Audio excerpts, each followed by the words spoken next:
You are listening to Best in Seattle Real Estate with host Tina Mitchell, MLO 145420. This podcast is for real estate agents. Tina interviews the best of the best agents in the greater Seattle market. Learn strategies and the mindset needed to be your best. If you're looking to take your real estate business to the next level, this show is for you. Welcome to Best in Seattle Real Estate Podcast, sponsored by Hubbard Radio Seattle. I am your host and local mortgage expert, Tina Mitchell. My show is with real estate agents for real estate agents. My lineup is exclusive and reserved for the best of the best in the greater Seattle real estate market based on closed transactions in the last 12 months. If you are a real estate agent looking to level up your game, you are in the right place. My guest today is here to share what she has learned over the years that has taken her to the top in the real estate field. Now in studio, Sandi Tampa of Sandi Tampa Real Estate Windermere. Sandi, thanks for coming back in the show. Hi, Tina. Thank you for having me. This is always so much fun. So much fun. And before we get started, Sandi has closed 28 transactions in the last 12 months, and that earns her the title and industry leader. And she is here today to share her secrets to success, data provided and verified by MMI, Mobility Market Intelligence. Sandi has great information that she's going to share with us today. And before we get started, I would also like to give a big shout out to my producer over at Hubbard Radio, Benny. Hi there, Tina. How are you? Hopefully you're having a good rest of your summer. I know I'm getting a little sad over here. It's winding down, you know. I know it is winding down a little bit. It's been great, but hopefully we see a little bit more sunshine for a little while longer for sure. I agree, but the best thing, hang on one second.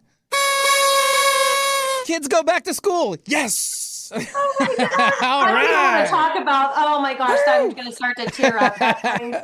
My granddaughter, they're getting her in preschool, and actually, long story but short, they're living with us for about a year. So it's gonna be really hard not having our oldest grandbaby in the house all the time. Yeah. But anyways, well, good luck. Thanks for that, Benny. Sure.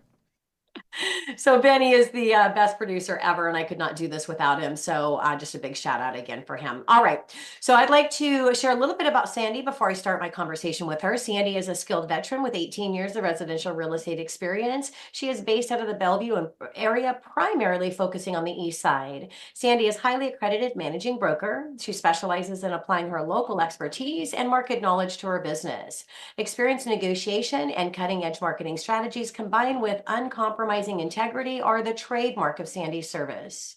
Sandi has worked within every facet of the industry, representing sellers, buyers, and investors. Thanks to her loyal clientele, personal referrals, and repeat business, Sandi has a solid foundation that fuels her business in continued success. So, Sandi, first question I have for you this morning is, how do you deal with market changes? Because there's some market changes going on right now. We're going to talk a little bit more about that, but how do you deal with those changes, constant changes in the industry? Yeah, that's a great question. I think, so for me, I thrive in change. As much as change is hard and that sort of thing, but I don't think I would be doing this as long as I have if it was always the same. So the change is what makes it interesting and exciting. But I think the key with when you handle a market change, and I've been doing this forever, so I've seen some things, and so I have the wherewithal not to be as reactive. But what I do is I dig deep and just really try to get data and stats to support what's going on, and try to kind of take the emotions out of it when I'm talking with my clients. You know, it just is. So for instance, right now on the East Side, prices are down 5% since May. And when we price, we have to be really cognizant of not using comps that were even in March, April, May for sure. Those are going to be some artificial highs. And it's not getting defensive of it. I'm not powerful enough to make all of that. So it's just understanding the facts and the data and educating my clients so they can make those decisions based on data. Yeah, and that's great, Sandi, because everything can be backed by stats, data, and facts, and then also bringing in the history, right? And kind of foreseeing, because every challenge, there's an opportunity on the other side. And so it's helping our clients understanding what the benefit is right now with what might seem that there's a challenge that wasn't here maybe before, right? Exactly. And also it's, like I've found myself guilty of confirmation bias.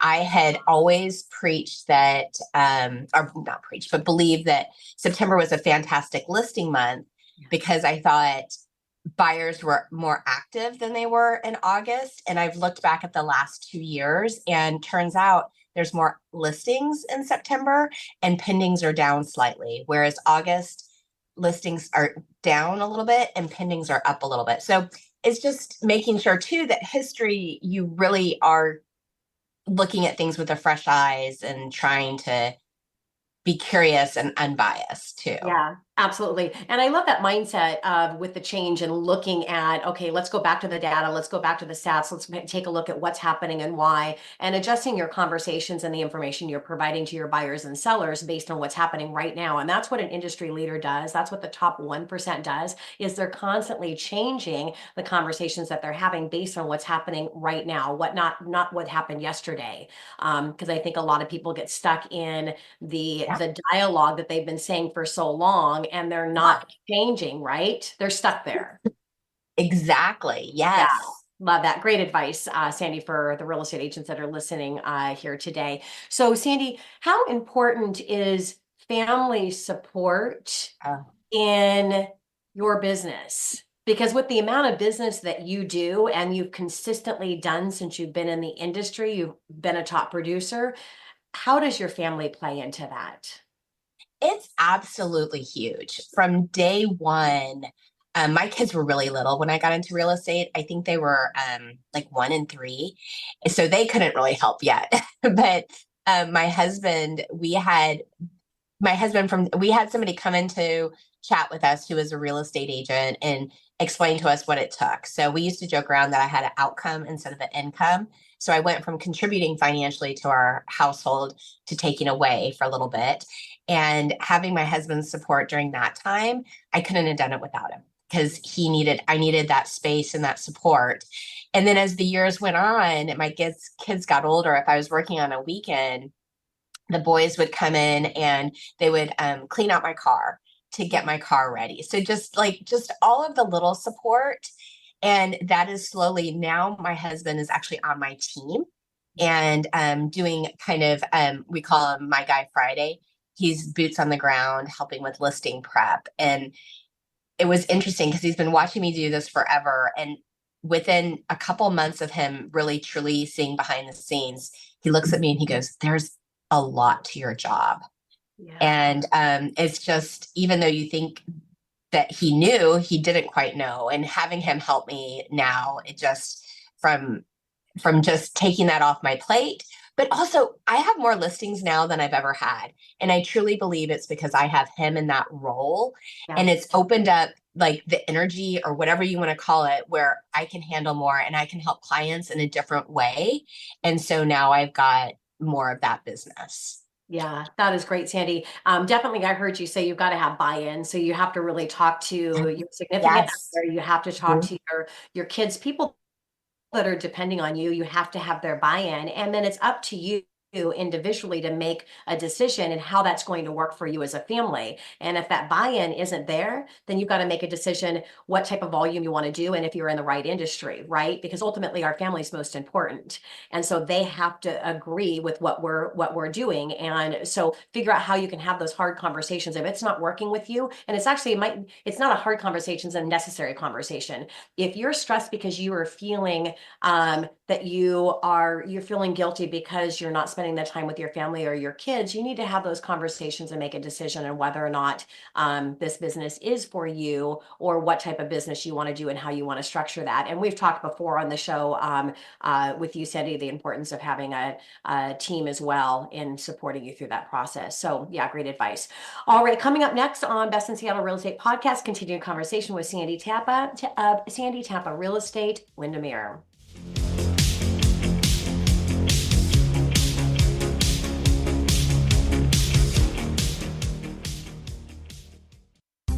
So how do you choose your mortgage professional partner when referring your buyers?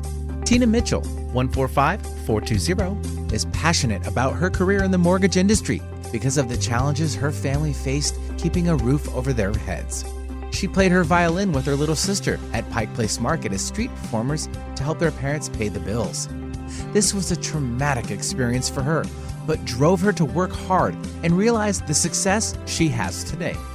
Tina purchased her first home when she was 20, and this gave her a sense of pride and security that her parents did not have. Helping others reach their dreams of home ownership is rewarding to Tina. Tina has been in the mortgage industry for over 25 years and has been recognized in the top 1% nationwide. For more information on how Tina is helping her buyers stand out next to their competition, go to TinaMitchellTeam.com. That's TinaMitchellTeam.com. Welcome back to Best in Seattle Real Estate Podcast, sponsored by Hubbard Radio Seattle. I'm your host and local mortgage expert, Tina Mitchell. Continued conversation with Sandi Tampa of Sandi Tampa Real Estate Bellevue. Are you a real estate agent looking for that one thing to take your business to new heights? Sandi is here to motivate you to be your best. You will learn what she is doing and how you can implement her best practices into your real estate business. Today, Sandi is sharing her strategies and mindset needed to be the best in the industry. Sandi is here to inspire other real estate agents to level up their real estate business. Sandi, thank you again for being here with me today. Of course. And quick, can I just, I don't think I properly thanked you. I had the luxury of having Tina as a lender on when I was representing the seller.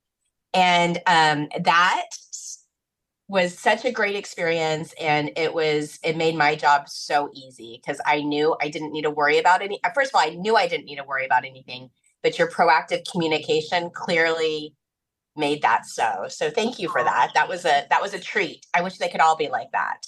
Oh, thank you so much, Sandi. I really appreciate the shout out for sure. So Sandi, how do you stay current and up to date in your business? Yeah. So it's, real estate is dynamic. It is changing week to week, day to day. I mean, day to day is a little dramatic. You can't react that quickly. So, first of all, coming into the office, which is where I am now, I am in my physical Windermere, Bellevue South office. And, when you live it, breathe it, touch it, so being here really helps. I'm a fan of Keeping Current Matters.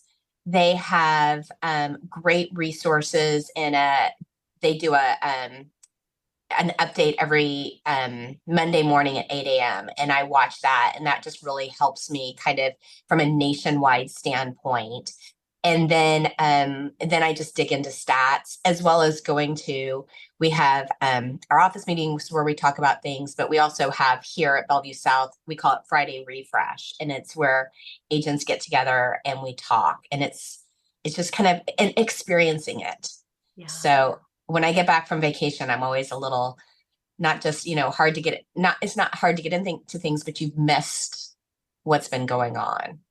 Yeah. And that's important. I mean, if you look at the best of the best, and again, that's what Sandi is and what this show is about, they're continued with their education. They're always looking for the information needed to continue to level up their game, and paying for experts, and I as well pay for the best economists to hear what's happening in the mortgage industry and, interest rates. And so listening to people and bringing in the data of what's happening in the industry so you can stay up to date. And I love how you talked about going into the office, you're around people, you're around other real estate agents, you're going to the things that the office are including so you can have that camaraderie, right? So that's great. So Sandi, how do you deal with the question around your compensation and commissions, because there's a lot of things that have been happening in the industry around that. So I think agents that are listening right now are still trying to find that place of how to have that conversation around your compensation. Yeah, I mean, compensation certainly is front and center with a big spotlight on it, but I've had to talk about compensation since day one. So these are not new conversations. On the buyer side, I always would talk about my compensation as well. So this isn't anything that's necessarily new for me. There's some new twists on it, but I welcome the changes, which is great. And I think we're really well prepared. But when I talk about my compensation, first of all, I think when people ask about your compensation, I think 80% of it is curiosity. I think we as agents think that they're trying to come after our money, and sometimes they are. But I think more often than not, it's that that the consumer wants to really understand.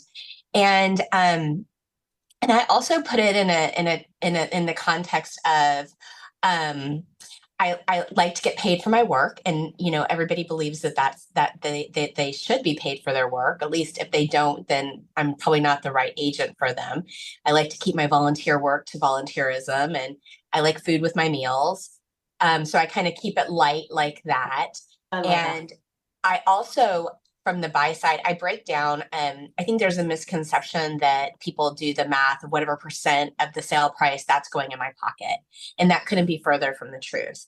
So I have to break down what Windermere get. Well, I don't have to, but I illustrate, kind of what my take home pay is from that, plus factoring in taxes. I'm an independent contractor.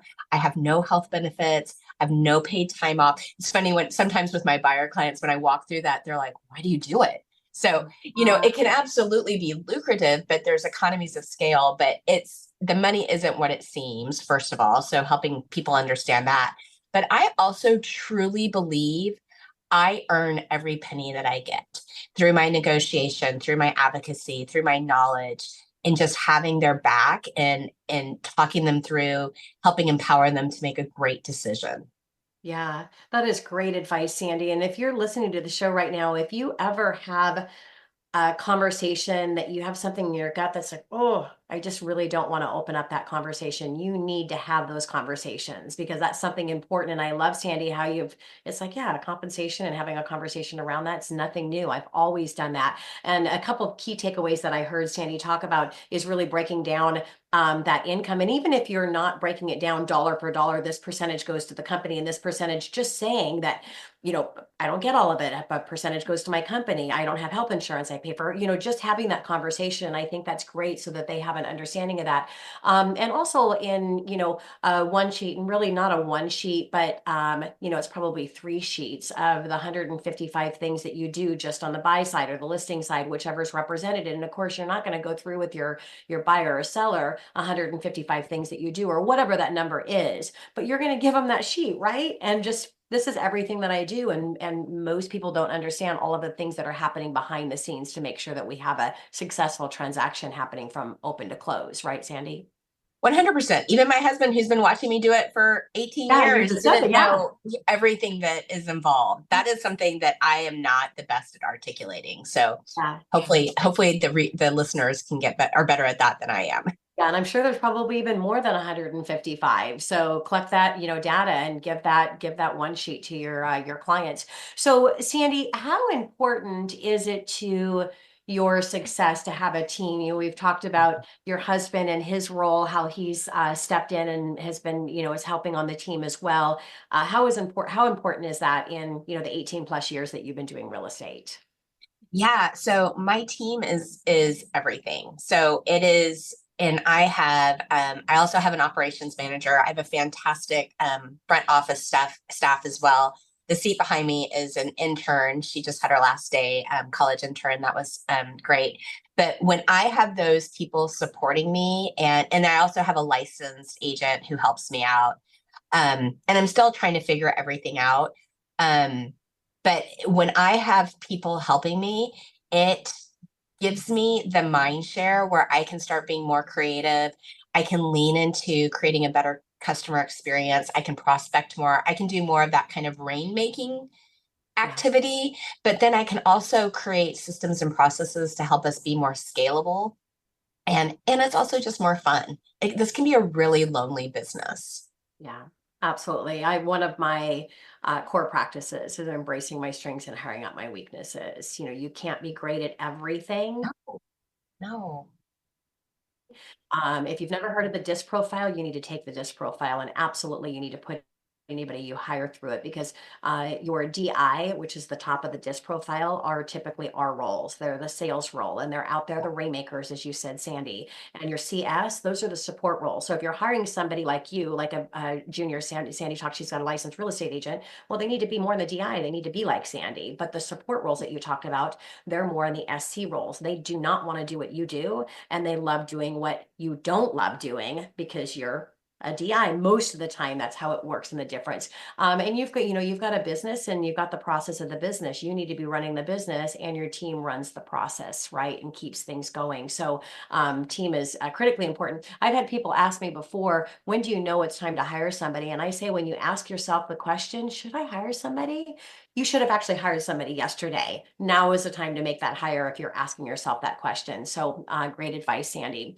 Well, Sandy, thank you again for being on the show today. It's always a pleasure to have this quality time with you and to interview you and to get your conversation out to other real estate agents that are looking to do better in their real estate business. So I appreciate you.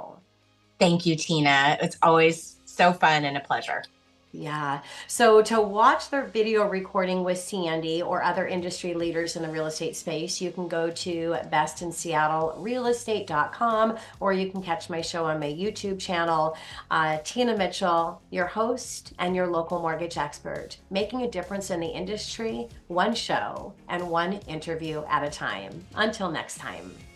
Tina Mitchell, MLO 145420, is a licensed loan originator with Highlands Residential Mortgage Limited. The views expressed by the speakers on the preceding program are those of the speakers and do not necessarily reflect the views of Highlands Residential Mortgage Limited, nor are they necessarily endorsed by Highlands Residential Mortgage Limited.